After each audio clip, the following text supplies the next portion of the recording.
सर्वश्री सन्मान्य श्री नीलम संजीव रेड्डी, सर्वश्री सन्माननीय फखरुद्दीन अली अहमद, उपराष्ट्रपती सर्वश्री सन्माननीय बी.डी. जगदी, पंतप्रधान भारत रत्न इंदिरा गांधी, माननीय श्री मोरारजी देसाई, माननीय श्री बाबूजोगी जीवनराम, संरक्षण मंत्री माननीय श्री यशवंतराव चव्हाण, तसेच अनेक केंद्रीय मंत्री, त्याचबरोबर महाराष्ट्राचे जवळपास सर्वच मुख्यमंत्री, राज्यपाल यांनी या संस्थेला भेटी देऊन अण्णांच्या सामाजिक शैक्षणिक कार्याचे कौतुक केले आहे. अण्णांनी 1948 साली स्थापन झालेल्या या सामाजिक व शैक्षणिक कामाचे जे रोपटे लावले त्याचा आज वटवृक्ष झालेला आहे. अण्णांच्या या सामाजिक शैक्षणिक कामाची दखल घेऊन 1971 मध्ये भारत सरकारने अण्णांना पद्मश्री प्रदान केली. तसेच 1978 मध्ये त्यावेळचे राष्ट्रपती यांनी अण्णांना राज्यसभेवर खासदार म्हणून त्यांची निवड केली. अण्णांच्या या संस्थेत आज जे कार्य चालते त्यात वरिष्ठ महाविद्यालय 2 आहेत. एक BNN महाविद्यालय भिवंडी, अंबिकाबाई धर्माजी जाधव महिला महाविद्यालय भद्रेश्वरी, एक MBA कॉलेज आहे, Matoshri Ushatai Jadhav institute of management and studies research centre Bhiwandi, एक विधी महाविद्यालय आहे, भारतरत्न डॉक्टर बाबासाहेब आंबेडकर विधी महाविद्यालय भिवंडी, एक व्यावसायिक कनिष्ठ महाविद्यालय MCVC आहे, कनिष्ठ महाविद्यालय 9 आहे, माध्यमिक विद्यालय 19 आहे, रात्र विद्यालय 2 आहे, माध्यमिक विद्यालय इंग्रजी माध्यमाचं 1 आहे, प्राथमिक शाळा 1, पूर्व प्राथमिक शाळा मराठी माध्यमाची 1 आहे, प्राथमिक शाळा इंग्रजी माध्यम 1, पूर्व प्राथमिक इंग्रजी माध्यमाची शाळा 1 आहे, प्राथमिक आश्रमशाळा 5 आहे, माध्यमिक आश्रमशाळा 4 आहे, उच्च माध्यमिक आश्रमशाळा 1 आहे, मुलांची वसतिगृह 12 आहे, मुलींची वसतिगृह 2 आहे, संगणक केंद्र कौशल्य विकास केंद्र 10 आहे, पोस्ट ग्रॅज्युएशन विषयातील 9 कोर्सेस आहेत आणि रिसर्च सेंटरमधून 4 विषयामध्ये PhD करता येते अशी व्यवस्था आहे. वरील सर्व शैक्षणिक शाखांमध्ये शिक्षण घेणाऱ्या विद्यार्थ्यांची संख्या जवळजवळ 27,000 आहे व त्यासाठी जवळजवळ 1,000 शिक्षक शिक्षिकेतर कर्मयोगी काम करत आहेत. अण्णांचे हे कार्य अद्याप पूर्ण झालेले नाही म्हणून संस्थेचे पद्मश्री अण्णासाहेब जाधव विश्वविद्यापीठ स्थापन करून त्यामार्फत भिवंडी परिसरात चालू असलेले उद्योगधंदे, व्यापार संपूर्ण भारतातील सर्वात मोठे लॉजिस्टिक हब या ठिकाणी चालते. गोडाऊन्स व कापड उद्योग यांना लागणारे कौशल्य संपादन केलेले मनुष्यबळ निर्माण व्हावे, त्याबद्दल विविध रोजगार संधी या विभागातील विद्यार्थ्यांना मिळावी, तसे स्वयं उद्योगधंदेही करण्याची प्रेरणा आणि कौशल्य मिळावे. त्याचबरोबर भिवंडीपासून जवळजवळ 40 ते 50 किलोमीटर अंतरावर मुंबई आहे. मुंबई ही भारताची आर्थिक राजधानी आहे. या नगरीत मोठमोठ्या प्रमाणात फिल्म इंडस्ट्री, नाट्य इंडस्ट्री, सिने इंडस्ट्री तसेच मोठी शेअर बाजारही आहे. पर्यटन विभाग यात लाखो कौशल्य संपादन केलेल्या मनुष्यबळाची गरज आहे. त्यासाठी या विद्यापीठातील विद्यार्थ्यांना प्लॅटफॉर्म मिळवून देऊन या विद्यापीठातून विविध courses, degree courses, diploma courses, certificate courses मिळावेत असा मानस या संस्थेने केला आहे. म्हणून मी मोहनजी भागवत यांना अण्णांच्या नावाने विश्वविद्यापीठ निर्माण करण्याची जी या संस्थेनं मनोकामना केलेली आहे त्यासाठी त्यांचं सहकार्य मिळावं, मार्गदर्शन मिळावं, आशीर्वाद मिळावे अशी मी नम्र विनंती त्यांना करतो. पुन्हा एकदा सर्वांना प्रजासत्ताक दिनाच्या हार्दिक शुभेच्छा देऊन संस्थेचा नवा संकल्प सिद्धीस नेण्यासाठी सर्वांनी भरभरून शुभेच्छा द्याव्यात ही विनंती करून माझे 2 शब्द संपवतो. जय हिंद, जय महाराष्ट्र. आदरणीय काळेसरांचे मनपूर्वक आभार. या ठिकाणी पत्रकार बंधू उपस्थित आहेत, त्यांचे मी या विद्यानगरीच्या वतीने मनपूर्वक हार्दिक स्वागत करतो. आज आपण सर्व इथे बसून पाहतो, परंतु यांच्यामुळे लोकांना घराघरात देखील हा कार्यक्रम पोहोचणार आहे. मित्रो, मुद्दा हिंदू राष्ट्राचा असो किंवा इतर धर्मांबद्दलच्या मतांचा, लोकसंख्येचा असो की पंथांच्या विविधतांचा, आरक्षण प्रणालीचा असो की पाश्चिमात्य शक्तींचा, सीमारक्षणाचा असो की धर्मांतरवादाचा, कुटुंब व्यवस्थेचा असो की दहशतवादी हल्ल्याचा, पूजनीय मोहनजींनी प्रत्येक मुद्दा त्यांच्या गाड्या अभ्यासातून, प्रखर चिंतनातून व प्रदीर्घ अनुभवातून लोकांसमोर मांडला. तो काळाच्या ओघात सगळ्यांना पटला. आजवर हे सर्व विविध माध्यमांच्या आधारे आपल्याला ज्ञात होत गेलेच, परंतु आता या सगळ्याची प्रत्यक्ष अनुभूती आपल्या सगळ्यांना मिळणार आहे. चला तर सज्ज होऊया. मधुर परंतु तितकीच परखड वाणी ऐकण्यासाठी मी नम्रतापूर्वक विनंती करतो पूजनीय सरसंघ चालक श्रीमान डॉक्टर मोहनजी भागवत यांना.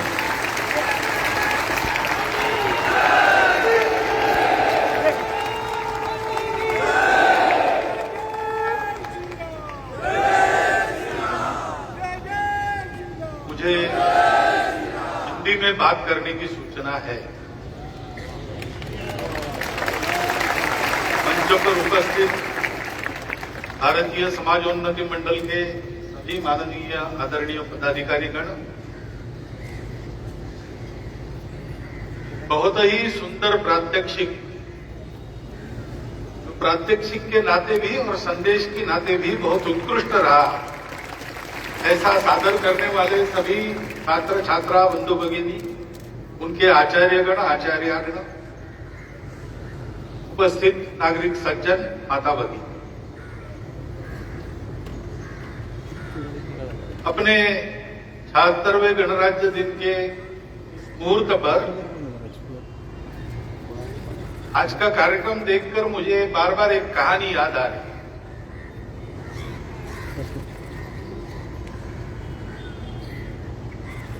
एक राजा अपने सेना सहित जंगल में रास्ता भटक गए.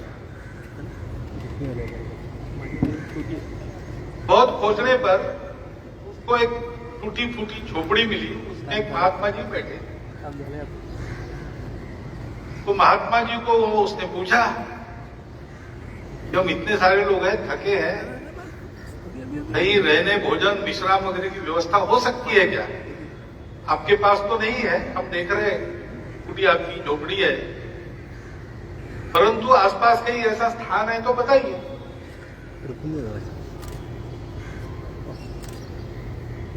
तो महात्मा जी ने कहा है जरूर, और थोड़ा आगे जाओ, इस जंगल में ही एक बड़ा मैदान है, वहां पर एक भवन है, वहां तुम्हारी सारी व्यवस्था हो जाएगी. तो उन्होंने बताई हुई दिशा में राजा बढ़ा. थोड़ी ही दूर पर वो भवन था और जैसे लोग राह ही देख रहे थे कि राजा सेना सहित आएगा, लोग वहां तैयार खड़े थे. उन्होंने राजा और उसकी सेना का स्वागत किया. उनके स्नान ध्यान की, बाद में भोजन की, बाद में अच्छे विश्राम की व्यवस्था की. रात भर विश्राम करके दूसरे दिन जब सेना निकल पड़ी राजा के साथ, तो नाश्ता पानी करा के उनको अच्छी तरह से विदाई दी. राजा ने पूछा वहां जो प्रमुख था उसको, कि किसका भवन है? तो जिन्होंने आपको बताया यहां आने के लिए उन्हीं का है. आश्चर्यचकित हो गए. उनका वापसी का रास्ता उसी झोपड़ी के सामने से जा रहा था. वहां महात्मा जी बैठे थे. तो राजा ने उनको कहा, इतना बड़ा आपके पास भवन है, सारी बातें हैं, आप यहां क्या कर रहे हैं? तो महात्मा जी ने कहा कि अगर उस भवन में मैं रहने को जाऊं तो फिर इतने सारे लोगों की व्यवस्था वहां होना बंद हो जाएगा. वो मेरा बनाया है, लेकिन जब तक मैं उससे दूर हूं तब तक वो अपनी सेवा करते रहेगा. मुझे फल नहीं चखने हैं, फल दूसरों को देने. आज हम अपने देश में, अपना देश आगे बढ़ रहा है, प्रगति कर रहा है, दुनिया में उसकी प्रतिष्ठा बढ़ रही है, उसकी अर्थव्यवस्था की शक्ति बढ़ रही है, सामरिक शक्ति में वृद्धि हो रही है. ये किनके भरोसे हमको आज प्राप्त हो रहा है? हम ये जो आदर सत्कार पा रहे हैं, उदाहरणार्थ 27,000 छात्र सब प्रकार के वर्गों के यहां पर उत्तम शिक्षा पा रहे हैं। क्यों हो रहा है? तो स्वर्गीय अण्णा साहब जाधव जैसे अपने जो पूर्वज थे, उन्होंने ये सब खड़ा करके इससे दूर रहकर त्याग पूर्वक जीवन का निर्वाह किया, परिश्रम किया, अपने लिए नहीं।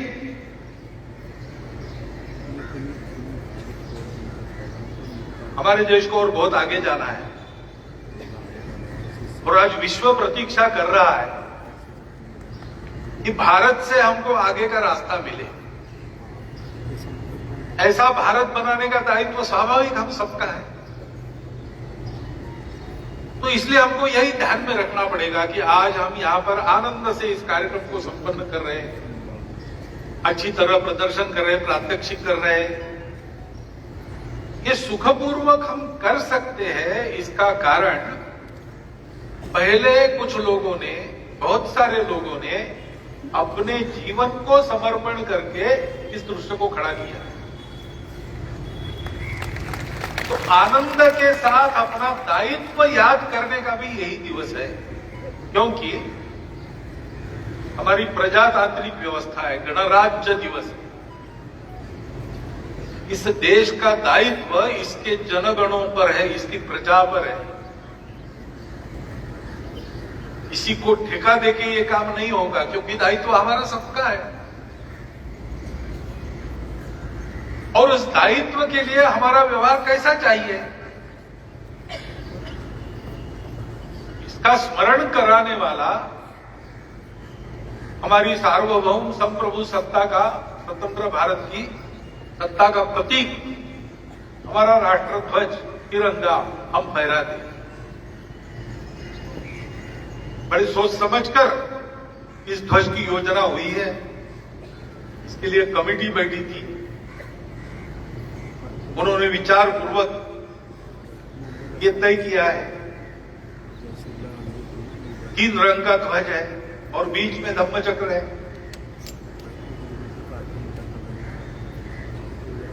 सबसे ऊपर त्याग का रंग है, कर्म का रंग है।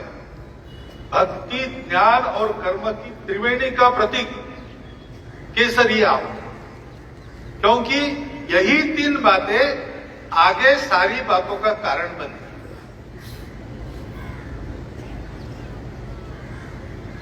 उद्यम करना पड़ता है, कर्म करना पड़ता है और ज्ञानपूर्वक करना पड़ता है।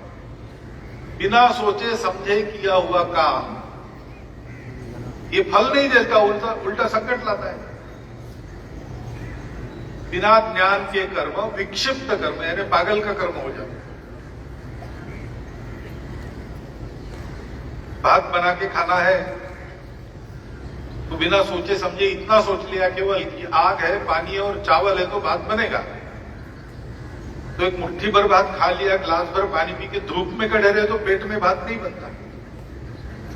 उसकी एक पद्धति है, उसका ज्ञान होना चाहिए। ऐसा सोच समझ के ज्ञान पूर्वक किए जाने वाला कर्म और जिसमें भक्ति हो, समर्पण हो। कड़ी धूप में हम होटल में जाते हैं, खाना पीना कुछ नहीं है, भोजन आया लेकिन प्यास नहीं है, पानी पी के बाहर जाना है। अभी भी अपने देश में स्कूलों में केवल पानी पीने का पैसा नहीं लेती, अच्छी बात है। परंतु हम जाकर अगर केवल पानी पी के निकले तो वेटर हमको इसी तुच्छता की नजर से देखता है और बाहर जाते समय गल्ले वाले को बोलता है, खाया भी या कुछ नहीं, खाली पानी पी के जा रहा है, जाने दो। यानी अपमान भी होता है। केवल पानी मांगता है तो चारों अपनी उंगलियां बुढ़ा के वो ग्लास लाके ऐसा पटक देता है। पानी तो मिलता है, पानी चाहिए, पानी मिल गया, लेकिन ये सारा उसके साथ। घर में जाएंगे और हम पानी मांगेंगे तो क्या होगा? एक गिलास भर पानी ऐसा कहा तो लोटा भर पानी आएगा। और खाली पेट पानी पीना नहीं चाहिए, इसलिए गुड़ की डली भी मिलती है। होटल और घर में फर्क क्या है? घर में आत्मीयता है, प्रेम है, भक्ति है। भक्ति पूर्वक ज्ञानपूर्वक जो कर्म होता है वो अच्छे फल देता है। ऐसा कर्मयोग और उस भक्ति के कारण सर्वस्व समर्पण की प्रेरणा देने वाला रंग पहला रंग है। ऐसा अगर जीवन जीते हैं तो अपना जीवन शुद्ध होता है, निर्मल होता है। अपने करले में प्रत्यक्ष भगवंत अवतरित होता है।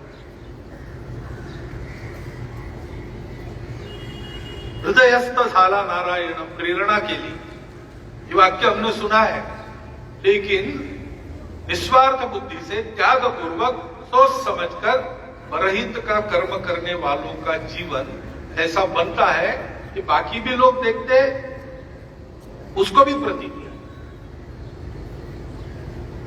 उस शुचिता का रंग सफेद रंग बीच में, और ऐसा करने का फल मिलता है समृद्धि। समृद्धि का रंग हरा है। हिरण्यवर्णाम हरिणी वर्ण रजतस्रा श्री सूक्त कहते हैं, उसमें वर्णन है, उसमें लक्ष्मी के रंगों में हरा रंग। सब अपने देश की और दुनिया की सर्व प्रकार की समृद्धि की साधना करने के लिए शुद्ध शील बनकर, शुद्ध चरित्र बनकर भक्ति ज्ञान पूर्वक हमको कर्म करना पड़ेगा। ये संदेश है ध्वजारोहण का। और उसके केंद्र में है धर्मचक्र।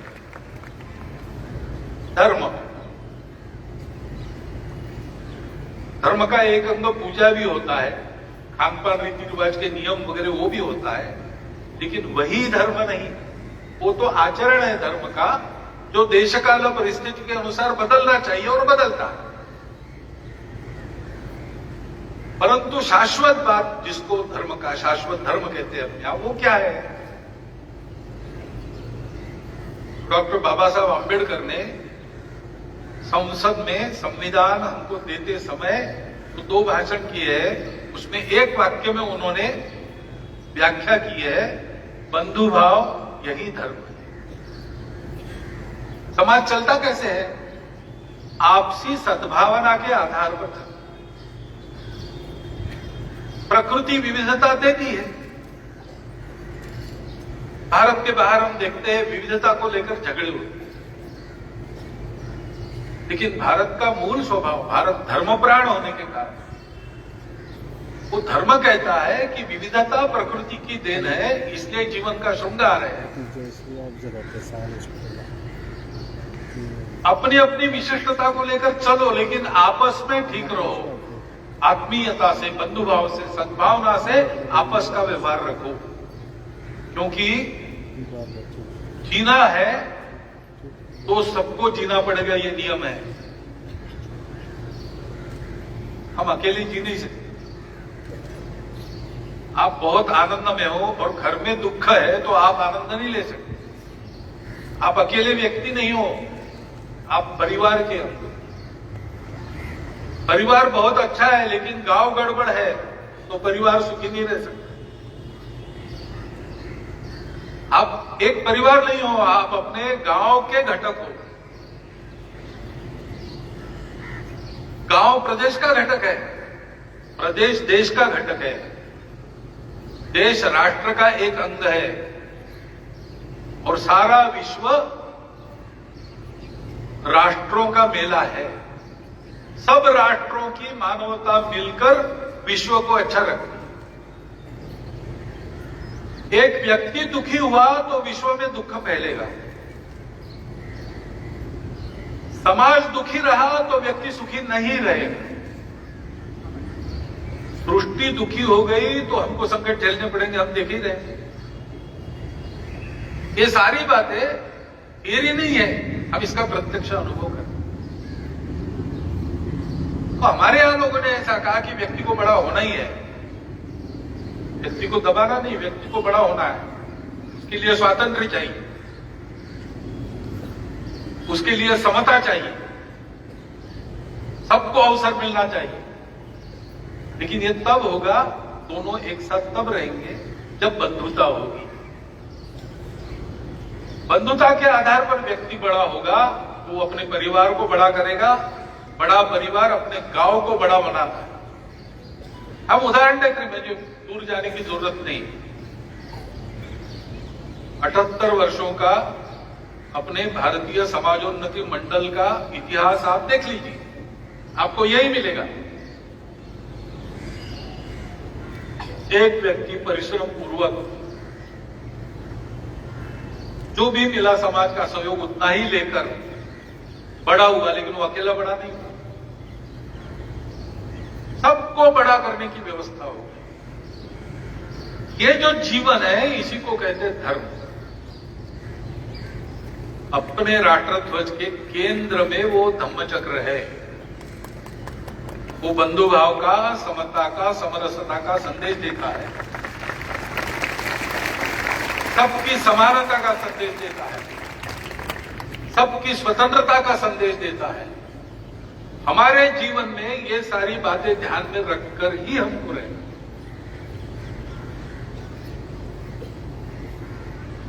क्योंकि इक्के दुक्के के करने से राष्ट्र बड़ा नहीं होता। पूरे समाज को अपना देश बड़ा हो, इसलिए प्रयास करना पड़ता है। और देश बड़ा होता है तो हमारी भी प्रतिष्ठा रहेगी। हम लोग स्वतंत्र हुए तो बहुत दुनिया में शंका थी, कैसे जी लेंगे, इनको तो आदत ही नहीं है राज्य चलाने, कैसा होगा। लेकिन हमने जी लिया। हमने अपने ऊपर आक्रमणों में उनका प्रतिकार किया। देखने लायक विजय जब मिली, एक बार पहली लड़ाई चीन से जो हुई, उसमें हमको दुर्भाग्य से पीछे आना पड़ा। तो दुनिया भर के भारतीयों को प्रतिष्ठा का व्यवहार नहीं मिला। लेकिन बाद में 71 के युद्ध में हमने जो विजय प्राप्त की, वो सब लोग विदेशों में जो हमारे लोग थे उनको प्रतिष्ठा की नजर से देखने लगे। पोखरण 1 हुआ, पोखरण 2 हुआ, हमारी प्रतिष्ठा बढ़ी। जब जब हमारा देश आगे गया, इस देश में और बाहर देश में बसने वाले हमारे व्यक्तियों को, कुटुंबों को प्रतिष्ठा के उन्नति का अनुभव हुआ। क्योंकि हमारा जीवन अकेले का है नहीं। मैं जीता हूं, इसका मतलब अपने यहां पर है ही। स्वार्थ के लिए जीने वाला उसको अच्छा नहीं कहते। ऊंचा बया तो क्या बया, जैसे पेड़ खजूर, पथिकन को छाया नहीं, हद लागे अति दूर, ऐसा कबीर जी ने कहा है। अपने कुटुंब को बड़ा करता है, उसको लोग अच्छा मानते हैं। होनहार है युवक, कर्तृत्व संपन्न है, घर को विपत्ति से निकालकर बड़ा करता है। और जो कुटुंब गांव की सेवा करता है, वो अधिक प्रतिष्ठित होता है। जिस गांव से अच्छे अच्छे लोग देश के लिए मिलते हैं, उस गांव की एक प्रतिष्ठा होती है। देश के लिए काम करने वालों की जयंती पुण्यतिथि हम लोग मनाते हैं। और अगर विश्व के लिए कोई काम करता है हमारे यहां अपने स्वार्थ को भूलकर, उसको तो हम सामने आने पर साष्टांग नमस्कार करते हैं। हमारे सन्यासी, मुनि, यति, भिक्षु, ये सब लोग ऐसे अपना जीवन छोड़ दिया सारे सृष्टि के भलाई के लिए। ऊंचा से ऊंचा आदमी भी ऐसे लोग जब सामने आते हैं तो उनको नमस्कार करता है। क्योंकि हमारे यहां प्रतिष्ठा उसी की है। कौन कितना कमाएगा ये महत्व की बात नहीं है, कौन कितना बांटेगा ये महत्व की बात।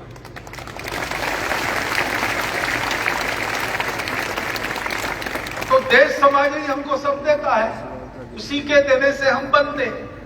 हमको लगता है हमने परिश्रम किया, करना भी चाहिए, अपने पुरुषार्थ से ही आदमी बनता है, परंतु पुरुषार्थ को फल देने वाला भी समाज है। उससे लिया, उसको दाम दुगना वापस कर। मनुष्य के नाते हम जीते हैं, सृष्टि हमको देती है, उसको दाम दुगना वापस करना। आज का दिन है, हमारे प्रजासत्ताक भारत की प्रगति के लिए, हमारे आपके जीवन में सुख आए इसलिए, और विश्व सुंदर नया सुख शांतिमय विश्व बने इसलिए हम लोगों को ये याद करना है कि भक्ति पूर्वक ज्ञान कर्म आदि का उपयोग करते हुए, चित्त को निर्मल बनाते हुए हम समृद्धि की आराधना करें, प्राप्त करें 2 हाथों से और 1000 हाथों से सबको दे। ऐसा जीवन जीकर हमको विश्व को रास्ता बताना है। विश्व का रास्ता तकनीकी है लेकिन अध्यात्म नहीं है। विश्व का अध्यात्म पूजाओं में, खान पान में अटका है। भारत में सदा अध्यात्म इसके ऊपर रहा है। उसको प्रत्यक्ष जीवन में जीकर हमको बताना है। जीवन के पुरुषार्थ में, धर्म अर्थ काम मोक्ष चारों पुरुषार्थ में ऐसे कैसे जिया जाता है अपने उदाहरण से बताना। और इसलिए आज हमने ये ध्वजोत्तोलन किया है। आज के दिन के आनंद में वस्तुतः मैं आपका फिर एक बार अभिनंदन करता हूं। इतना सुंदर कार्यक्रम छात्रों ने प्रस्तुत किया है। उसको देखकर हमारे जैसे लोगों की उम्मीदें जगती है कि आने वाली पीढ़ी हमसे भी आगे निकल जाएगी और भारत को बड़ा बनाएगी। ये उम्मीद भी उस पीढ़ी से है। ये सब ध्यान में रखते हुए आप लोग अपने जीवन में स्वयं यश प्राप्त कीजिए और उस यश का उपयोग देश के लिए, दुनिया के लिए करते हुए अपने जीवन को, जो यशस्वी जीवन होगा, उसको सार्थक बनाइए। ऐसा आप कर सको, ये कुछ हमारी सहायता लगती हो तो हम करने के लिए तैयार ही है। हमारा दूसरा काम है नहीं। सब अच्छे कामों को सहायता संघ करता है। संघ करे, काम कौन कर रहा है, उनका रंग क्या है वगैरह हम नहीं देखते। जो काम अच्छा है वो अच्छा है, तो ये तो होगा ही। आज के दिन ऐसा आपका, हमारा सबका, अपने देश का और पूरे विश्व का जीवन बने, यह शुभकामना गणराज्य दिवस के निमित्त आपको देता हूं और आपको धन्यवाद, कृतज्ञता पूर्वक देता हुआ मेरे 4 शब्द समाप्त।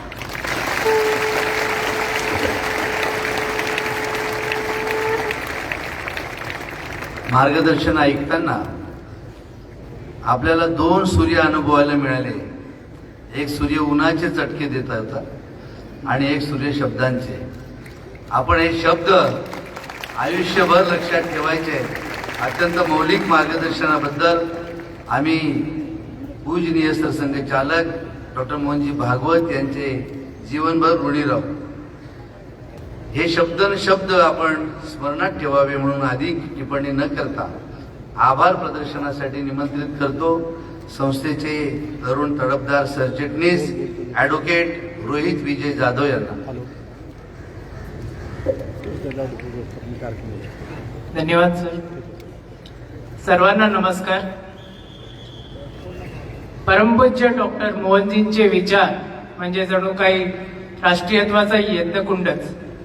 आज या प्रजासत्ताक दिन कार्यक्रमाच्या निमित्ताने या यज्ञकुंडातील सविधा होण्याचा मान आपल्याला मिळाला हे आपल्या सर्वांचे परमभाग्यच म्हणावे लागेल। आदरणीय मोहनजींच्या जाज्वल्य विचारांची ठिणगी घेऊनच आपण प्रत्येक जण घरी जाणार आहोत। या प्रसंगी मी मोहनजींना आश्वस्त करतो की आम्ही भिवंडीकर आपल्या विचारातून प्रेरणा घेऊन निश्चितपणे राष्ट्र उभारणीच्या आपल्या ध्येयपूर्तीसाठी समर्पित भावनेने काम करू। आपण आमच्या विद्यानगरीत आलात, आम्हा सर्वांना मार्गदर्शन केले त्याबद्दल मी पद्मश्री अण्णासाहेब जाधव भारतीय समाज उन्नती मंडळ यांच्या वतीने आपले मनपूर्वक आभार मानतो। आम्हाला आपल्या विचारांचे सोने लुटण्याची संधी राष्ट्रीय स्वयंसेवक संघाच्या भिवंडी शाखेने उपलब्ध करून दिली, त्याबद्दल मी संघाच्या भिवंडी शाखेचे व सर्व स्वयंसेवकांचे आभार मानतो। या कार्यक्रमाचे शिवधनुष्य पेलण्याचे काम पद्मश्री अण्णासाहेब जाधव विद्यालय व कनिष्ठ महाविद्यालय यांचे मुख्याध्यापक श्री सुधीर कागस व विद्यालयाचे सर्व शिक्षक शिक्षकेतर कर्मयोगी यांनी संस्था पदाधिकाऱ्यांच्या मार्गदर्शनाखाली विविध समित्यांच्या अंतर्गत कर्तव्य पार पाडली व सर्वांग सुंदर कार्यक्रम अतिशय मेहनतीने घडवून आणला, त्याबद्दल त्यांचे देखील मी आभार मानतो. या कार्यक्रमाच्या निमित्ताने व्यवस्था बघणारे मुंडे मंडप डेकोरेटर्स, सोनी फोटो स्टुडिओ, किसन सिंह व टीम, सर्व विविध वर्तमानपत्रांचे व विविध वाहिन्यांचे पत्रकार मित्रांचे देखील मी मनापासून आभार व्यक्त करतो. गेल्या 8 ते 10 दिवसांपासून या संपूर्ण व्यवस्थेवर लक्ष ठेवून असणारे ठाणे शहर पोलीस आयुक्त माननीय श्री आशुतोष डुमरे साहेब, अतिरिक्त पोलीस आयुक्त माननीय श्री विनायक देशमुख साहेब, भिवंडी शहराचे पोलीस उपायुक्त माननीय श्री डॉक्टर मोहन दहीकर साहेब, सहाय्यक पोलीस उपायुक्त माननीय श्री भरत कामत साहेब आणि पोलीस बांधवांचा देखील या कार्यक्रमाच्या यशात खूप मोठा हातभार लागलाय. त्यासोबतच भिवंडी सहाय्यक पोलीस उपायुक्त माननीय श्री सचिन सांगळे साहेब व नारपोली पोलीस स्टेशनचे वरिष्ठ पोलीस निरीक्षक माननीय श्री भरत कामत साहेब व सर्व पोलीस बांधवांचा देखील या कार्यक्रमाच्या यशात खूप मोठा हातभार लागला, त्याबद्दल त्यांचे देखील मी मनापासून आभार व्यक्त करतो. आपण सर्व माननीय निमंत्रित पालक, आजी माजी विद्यार्थी यांचे मी संस्थेच्या वतीने आभार व्यक्त करतो. प्रत्यक्ष अप्रत्यक्षरित्या सहकार्य करणाऱ्या सर्व शुभचिंतकांचे मी आभार मानतो व आज प्रजासत्ताक दिनाच्या मी सर्वांना शुभेच्छा देतो. धन्यवाद. वंदे मातरम गीताने, या राष्ट्रीय गीताने कार्यक्रमाची सांगता होईल. मी पुनश्च एकदा सर्वांबद्दल ऋण व्यक्त करतो आणि वंदे मातरम संपूर्ण होईल. फक्त 3 मिनिटं आपण थांबायचंय आता, त्यानंतर कार्यक्रमाचा समारोप होईल. पुढील सूत्र श्री विश्वनाथ बिराई.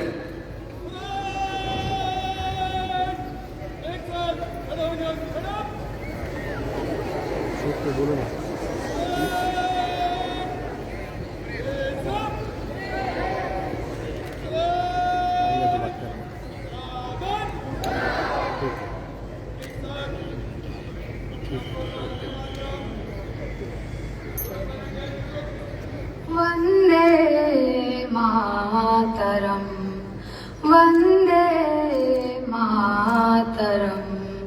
सुजलां सुफलां मलयज शीतलां सस्य श्यामलां मातरं. वंदे मातरं. शुभ्रज्योत्स्नां पुलकितयामिनीं फुल्लकुसुमित द्रुमदलशोभिनीं सुहासिनीं सुमधुर भासिनीं सुखदां वरदां मा